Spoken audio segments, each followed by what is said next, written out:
most common FHIR resources, patient, practitioner, and observation, anchor data exchange between systems. The patient resource stores demographic and identification details, the practitioner resource defines caregivers, and observation links measurements such as vitals or lab results. Together, they form the relational core of clinical interoperability. Security risks emerge when these objects are cross-linked incorrectly or exposed through excessive query breadth. For instance, an unsecured observation search endpoint might allow enumeration of patient identifiers. Implementing strict query parameters and filtering based on user authorization prevents data spillage. Understanding how these resources interconnect is not only technical literacy, but also privacy protection, ensuring that context-sensitive data remains contained within proper clinical boundaries. Authorization scopes determine what authenticated entities are permitted to do. In FHIR-based systems, these scopes align with roles such as patient read, practitioner write, or system admin. Overly broad scopes create unnecessary exposure. Least privilege ensures that each token grants only what is needed. For example, a mobile app reading medication lists should not have permission to update them. Scopes must also align with user context. Patient tokens differ from clinician or system tokens. Logging scope assignments and enforcing role-based mappings provide auditable proof of governance. The R2 framework views authorization as dynamic assurance. Every access request is validated not just by who is asking, but by what they are legitimately allowed to do. Transport security guarantees that FHIR messages travel safely across networks. All exchanges must occur over encrypted channels using current versions of TLS with strong cipher suites. Older protocols like TLS 1.0 and weak ciphers should be disabled. For example, enforcing TLS 1.2 or higher with certificate pinning prevents interception or downgrade attacks.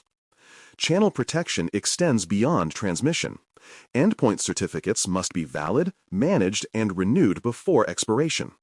Under R2, auditors expect proof of configuration, monitoring of certificate validity, and documentation of encryption policies. When transport security is consistent, it turns the Internet from a risk into a reliable medium for clinical data exchange. Input validation and schema conformance defend against malformed or malicious requests. Every incoming payload should be checked for expected fields, data types, and enumerations. Without validation, attackers can inject unrecognized values or exploit parsing errors. Tools that validate FHIR profiles, extensions, and version compliance help maintain integrity. For instance, rejecting resources that contain unauthorized extensions or missing identifiers prevents data corruption. The R2 model treats validation as a preventative safeguard rather than an afterthought. Automated schema checks and validation reports become part of the evidence record, proving that controls exist where vulnerabilities often begin, at the entry point. Rate limiting and abuse prevention maintain service integrity. Healthcare APIs often serve large volumes of automated queries, and without throttling, attackers can overwhelm systems or exfiltrate data gradually. Setting thresholds per client, per user, or per token balances usability with protection. For example, allowing 10 queries per second per client ID prevents denial of service conditions while supporting legitimate use. Combining rate limiting with anomaly detection helps identify unusual patterns like mass data pools or repetitive failed logins. Under R2, demonstrating rate limiting configurations and monitoring reports shows control over traffic fairness and operational resilience. Preventing abuse ensures availability, an equally vital part of security. Logging, auditing, and traceability create the historical record of API behavior. Each request, response, and authentication event should generate entries with timestamps, source identifiers, and outcome codes. Consolidating logs across load balancers, gateways, and back-end systems creates end-to-end traceability. For example, a patient's record update can be tracked from the mobile app request to database commit. Secure log storage and integrity verification protect evidence from tampering. Assessors reviewing R2 compliance look for detailed logging policies, retention schedules, and sample records. Logging turns invisible API traffic into transparent accountability, providing both operational insight and post-incident forensics. Error handling, while seemingly minor, can inadvertently leak sensitive information. Detailed error messages that include query parameters, stack traces, or identifiers may aid attackers in mapping systems. FHIR servers should return sanitized messages, clear enough to guide developers but generic enough to conceal implementation detail. For instance, responding with unauthorized request rather than invalid patient ID parameter limits exposure. Logging the full technical error internally maintains diagnostic depth without public risk. The R2 expectation is balanced communication, transparency within the system, discretion at the boundary. Proper error handling protects privacy by ensuring that even mistakes reveal nothing exploitable. Third-party app registration and vetting ensure that only trusted applications interact with healthcare APIs.